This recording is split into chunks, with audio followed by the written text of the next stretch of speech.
Well, hello there, humans, hippies, earthlings, whoever you are, wherever you are, whatever you're doing, and whoever you're lucky enough to be doing it to. I'm Bushka Blitz, and I'm back with a chat about the latest recipient of some love from Wargaming, the T57 Heavy, the Tier 10 American Auto-Loading Heavy. The second Tier 10 American Heavy, namely the T110E5 was the first, the Johnny on the spot, but this is the T57, and that's what we're going to be talking about today, because I love me some T57.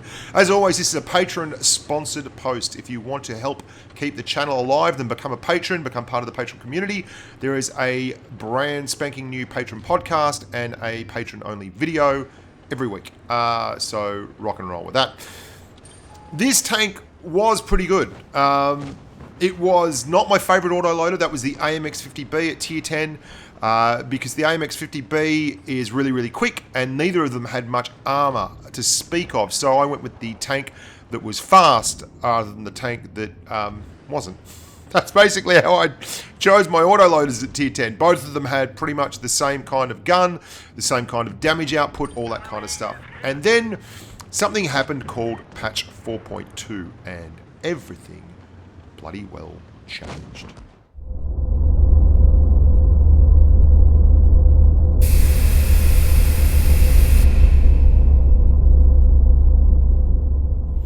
That's right, patch 4.2 came along and the T57 Heavy got buffs, buffs, buffs, and more buffs. And it wasn't just buffs to one small section of the tank. It was an overall armour rework for the turret with buffs to the lower part of the turret, the oscillating part of the turret, the gun base of the turret, the roof of the turret. It just got buffed. And then the gun got buffed. Big buffs. And it got buffed from 3.33 seconds down to 2.5 seconds in shell reload. Its aim time dropped from 4.4 to 3.6 seconds, and its dispersion went from 0.336 to 326 at 100 meters.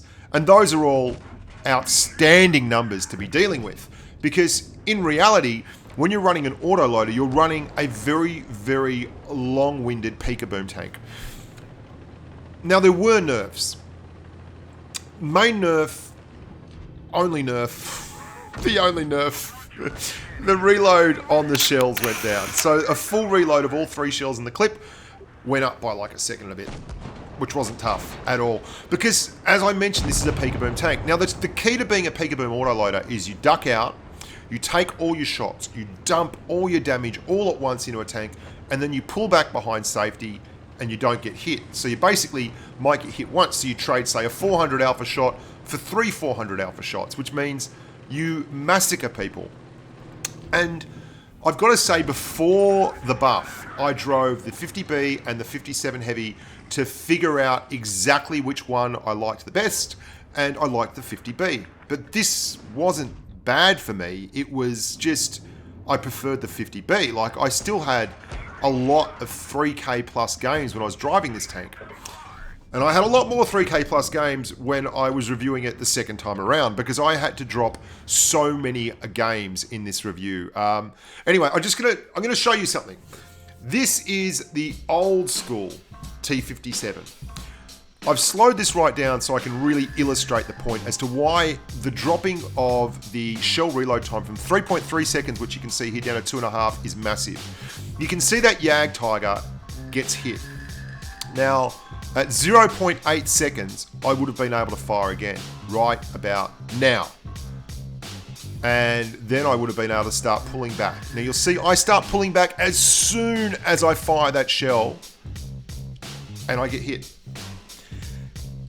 In the new T57 Heavy, that doesn't happen, because the second shell goes off before the Yag gets a chance to duck back and aim at me, and I'm around the corner after putting 800 damage in for getting nothing. 2.5 seconds. Watch me hit this grill once, and then I'll get a second shot off at the grill, even though he repairs and takes off. And I don't get that shot if I'm in the old T57 Heavy. Watch this, there's a bat chat there. He is a very, very poor excuse for an armor profile. And I have 3 rounds. It's going to take 3 rounds to get in. There's one, and the second one is going to click just about exactly at 2.5. And then Normally it would take me 6.66 seconds to get this last one off, and he would have survived. Not the case now. Absolutely not the case. And that's made this tank way, way more effective. Not to mention that all the other lifestyle buffs, like the aim time and the armor and the dispersion, have made what was not a bad tank into what I consider to be a very, very strong tank. And I wouldn't be surprised if during the Twister Cup season we see an awful lot of T57 heavies. And I know that I've seen more T57 heavies out since patch 4.2 than I think I'd seen total combined in the rest of my entire life. And that shouldn't really come as a surprise because, I mean, you get a tank that gets buffed in the two biggest categories a tank can have. It's armor and its ability to output damage. And if the nerf doesn't hit the mobility, you're going to have a tank that is really, really cool to drive. And you're going to see why. One of the key things you're going to have to learn about this tank and any autoloader is utilizing cover. And I'm not just talking about hiding behind buildings. And I'll always trade a shot for a gun. So you can see I'm going to take a shot here from this M103 and I'm going to get a gun back. And then I'm going to get hit by the PTA. That's all well and good. And I'm going to have one of the most, like, how does this bounce? Must have hit the end of his gun. But watch the minimap. I'm going to enlarge it here so you can see it. And I'm pressing SOS. And basically what I'm doing is alerting the guys at the top of the screen there you can see in the TDs that there is a Leopard PTA here. And what that allows me to do is wait on a reload because he can't pop around that corner. And then I get to just drill him with 3 shots. And I get to do it in like 5 seconds, which is why you like the T57 Heavy more than you like the AMX 50B now. So that's been a big reversal of fortunes. And it's not that that's a hard thing to figure out. Like it's a natural instinct. Like when you don't have anything in the gun, you're going to start retreating. But it pays to know when you can be a little bit more adventurous because you've got some backup. And admittedly, I'm not certain that the 183 and the Tortoise knew what was going on, but the fact that they were there made the PTA afraid to come around that corner because he knew he'd get destroyed, and it allowed me the time to actually sort myself out and do the business. Now, this tank does have a few deficiencies, and I mean, it's not the fastest tank in terms of top end. Its top speed is a very mediocre 35 kilometers an hour, which it doesn't feel terribly slow, but it certainly doesn't feel terribly fast. And it doesn't have a lot of hit points. To put that into some perspective, would you like some perspective on that? To put that in perspective, the Batchat, which is the new French Tier 10 medium, which pretends to be a light, has 1,800 hit points. The T57 Heavy has 2,000, which isn't huge. And it's very much the low end of the scale for the Tier 10 Heavy Brigade. The lowest is the T110E5 and the T57 Heavy, 2,000. And the biggest is the Mouse with 2,500. So you're right down the bottom. And that 500 hit point difference is legitimate, especially considering the other lowish hit point tanks like the IS-7, which has 2,050, and the IS-4, which has 2,200. Some of those have big bloody armor profiles, so it's fair enough that they have lower end hit point pools. But you are all about the damage. The T57 has 2,835 DPM, flat out. It's really good. That's really good for a Tier 10 Heavy. It's right there with the 215B. Well, it's not really. It's below that. Right there with the T110E5 in second place at 2,835 versus 2,849. So I mean, there's what, 14 difference between the damage output over 60 seconds between the two American heavies. And yet this one has the ability to dump all its damage at once. And that's the key factor here. The 215B might have 3,275, but I have absolutely no problem saying that this is a much better tank for doing damage than the 215B, because it's just the nature of the beast. You can't get hit when you're not visible, and you're not visible in the T57 Heavy when you're behind a building on a reload, and that's exactly what is going on here with this tank. I am just hiding when I'm not firing. Like, it's such a simple playstyle. I liked the AMIGOS 50B better because it was 50 kilometers an hour and you could go and dump your ammo into people who were lightly armored, like mediums, and you can get it out to the flanks. But there really is no contest now. This thing, previously, you could fire at the turret with AP pretty much anywhere and you'd go through.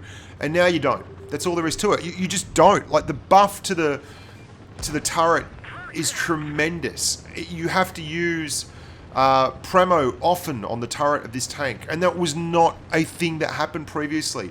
And that means you can sometimes bounce shots, which was not a real thing previously because your turret was crap. It had poor armor. And it's elevated the tank tremendously, so your damage has gone up, your armor has gone up, and those two things have made the tank just fantastic. I dropped, like I said before, I dropped so many good games in this tank. I took it for a run on NA, and I had like 10 games, and I think that was the highest damage one I had previously, just a shade under 5k, but I was popping over 3k game after game after game after game after game. It just 3k, 3k, 3k, 3k. And that's with nearly 300 ping. Like, it's really, really good. Drive it. Get it. You won't be disappointed. And they've done a lot of quality of life stuff to the rest of the line. The T54E1 has got a little bit better. The T69 has got a little bit better. So getting to the T57 Heavy now isn't the chore that it previously was. There's the T95 with its nerfed lower glacis, which I still managed to miss. But we don't miss him on the second and the third shots. And we don't have to expose ourselves for long because we've got a 5-second clip drop rate, so we can just go out and put all 3 clips into him and then safely pull back. And you're going to see I get hammered here, but look at the price they have to pay to get rid of me. This Object 140 is going to push up and around. I'm going to target him with AP and go 1, 2, 3. Which is a really low roll there, hey. But then we get a nice roll there. So we do about 1200 again to the Object 140. Everyone else is dying or dead, and we're just trying to stay alive. So we push around here, so we're a chance of getting another one in. Ram killed that 140. I mean, it's mobile enough and big enough and tough enough that it's going to bounce some shots for you. The clip reload's a bugger, and when they push on you, it's just a bit tough. But, you know, you get that on the big jobs when you're the only tank really left alive. That's how it goes. And we still got squeezed another 2 off. Like, love this tank. Can't get enough of it. Great, great tank. Let's have a look at some of the other stats. Oh, by the way, this is a legitimate thing on NA. It's crazy. I mean, because probably about 35% of my subscriber base comes from North America. Just the States, not Canada and like parts beyond. It's just the States. And I get asked all the time, is that Bushka? Is that you, Bushka? Fake Bushka? And then, like, if I have a good game, people say, yeah, that's Bushka for sure. And if I play badly or we just get robbed, people say, fake Bushka. It's awesome. There's Leo. He kept ending up in games with me. Good on you, Leo. So let's take a look at some of the other stats while you have a look at probably one of my favourite bits of this Naval Frontier map if you want to be a sneaky, sneaky sniperino. The other stats on the T57 Heavy. So you're looking at a no-mod traverse of 30 degrees per second, which is actually pretty freaking good. But if you buff up the traverse using the improved control, I'll run you through the equipment. I'd go, your pen's fine. I don't think you need more pen. So I'm running vents, and then I'm running protected modules. I'm running optics. I'm running supercharge for the plus 10% to shell velocity. I'm running the armour module on the second line. I run improved control so I can get the traverse speed with rations up to 40.56 degrees per second, which is really good. Then vertical stabilizer on the top, the toolbox for the module repair, and then you can run high-end consumables or consumable delivery system. Neither of them is going to do poorly for you. They're both good options if you are looking at those kind of things. So you can get your traverse well up there, hey, and that's pretty important. Your aim time is 3.1 seconds if you're not running the enhanced gun lane drive and everything else like I'm not. That 3.1's fine for a T57 Heavy. You can see I'm having no issues outputting damage in the thing. 0.301 dispersion on a gun that can drop freaking 1200 damage in 5 seconds and a 3.1 second aim time. 258 millimeters of base pen on your AP rounds. Oh, wow. I mean, that's really good. Really, really good. I find that to be quite good. Your turret traverse is 44.67 seconds after all the bells and whistles. So you can see it really, really has it going on. 300 meters on view range, 296 meters of view range after you've got all the buffs going on. Great tank. Can't recommend it highly enough. Couldn't stop doing damage in it. Couldn't stop having fun.